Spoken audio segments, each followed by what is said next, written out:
Taste the Daily. Chandrababu Naidu అనే నేను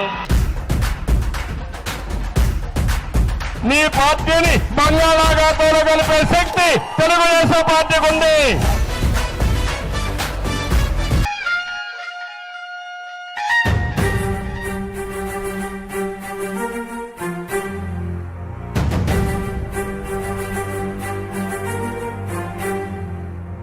వీరాది వీరుడు అతడు, విజయానికి బావుటాతడు, ఆవేశపు విల్లం.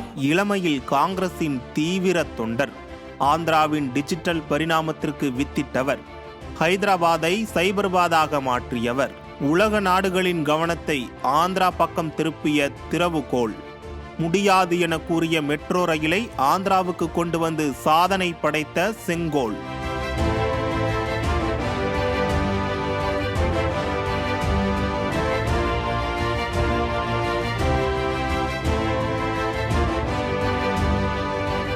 யார் இந்த சந்திரபாபு நாயுடு? నారా చంద్రబాబు నాయుడు అనే నేను నీ పార్టీని బంగాళాఖాతంలో కలిపే శక్తి తెలుగుదేశం పార్టీకి ఉంది. கர்ஜூரு நாயுடுவுக்கும் அன்னம்மா நாயுடுவுக்கும் 1950ஆம் ஆண்டு ஏப்ரல் 20ஆம் தேதி பிறந்தவர் சந்திரபாபு நாயுடு. திருப்பதியில் உள்ள வெங்கடேஸ்வரா கல்லூரியில் படித்த இவர் 1975ஆம் ஆண்டு இந்தியாவையே உலுக்கி போட்ட அவசர நிலை அமல்படுத்தப்பட்ட காலத்தில் இளைஞர் காங்கிரஸ் கட்சி மூலமாக அரசியலுக்குள் நுழைந்தவர்.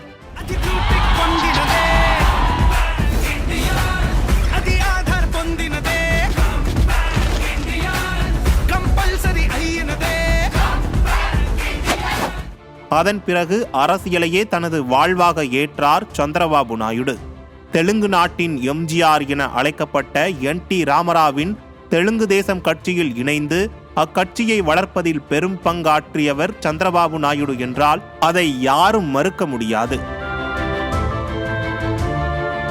தெலுங்கு தேச கட்சியில் சந்திரபாபு நாயுடுவின் அயராத பணியை கண்டு மனம் நெகிழ்ந்த ராமாராவ் தனது மகள் புவனேஸ்வரியை சந்திரபாபு நாயுடுவுக்கு திருமணம் செய்து வைத்தார். 1995ஆம் ஆண்டிலிருந்து பல ஆண்டுகள் முதலமைச்சராக இருந்த சந்திரபாபு நாயுடு ஆந்திராவின் அசுர வளர்ச்சியில் முக்கிய பங்காற்றினார். ஆந்திராவில் டிஜிட்டல் துறையை கொண்டு வந்தது, ஹைதராபாத்தை சைபர்பாதாக மாற்றியது என ஆந்திராவின் முன்னேற்ற திட்டங்களில் சந்திரபாபு நாயுடுவின் பெயர் முத்திரை பதித்துள்ளது. ஆந்திராவின் வருங்கால வளர்ச்சியை விசன் 2020 எனும் பெயரில் முன்கூட்டியே திட்டமிட்ட முத்தான முதலமைச்சர் சந்திரபாபு நாயுடு என்கின்றனர் ஆந்திர மக்கள். உலக நாடுகளின் பார்வையை ஆந்திரா பக்கம் திருப்பி பல துறைகளில் பல வகையான முதலீடுகளை ஈர்த்தவர்.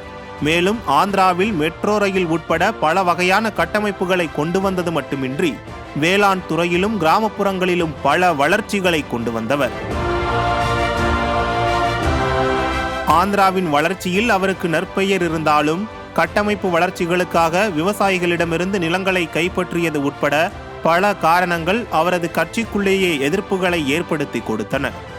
இது அவருக்கு பெரும் சறுக்கலை ஏற்படுத்தியதால் ஆட்சியை இழந்தார் சந்திரபாபு நாயுடு.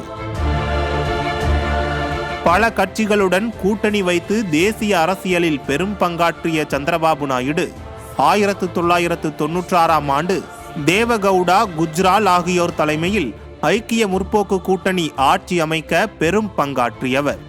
இதற்காக பல்வேறு மாநில கட்சிகளை ஒன்றிணைப்பதில் அவர் பெரும் பங்காற்றினார்.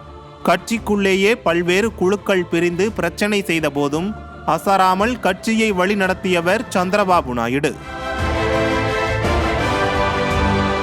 இதனால் தேசிய அளவில் சந்திரபாபு நாயுடுவுக்கு அங்கீகாரம் கிடைத்தது. முதலமைச்சராக இருந்தபொழுது மாநிலத்திற்கு என்னதான் அவர் எவ்வளவோ நற்காரியங்கள் செய்திருந்தாலும் 2004 மற்றும் 2019ஆம் ஆண்டில் நடந்த பேரவைத் தேர்தல்களில் தோல்வியை தழுவினார். மனம் தளராது உழைத்த சந்திரபாபு நாயுடு 2024 நடந்த சட்டமன்ற தேர்தலில் பாஜகவுடன் கூட்டணி அமைத்து மாபெரும் வெற்றி பெற்று வரும் 9ஆம் தேதி ஆந்திராவின் முதலமைச்சராகிறார். நியூஸ் ஜே செய்திகளுக்காக ஆண்ட்ரூ ஜான்.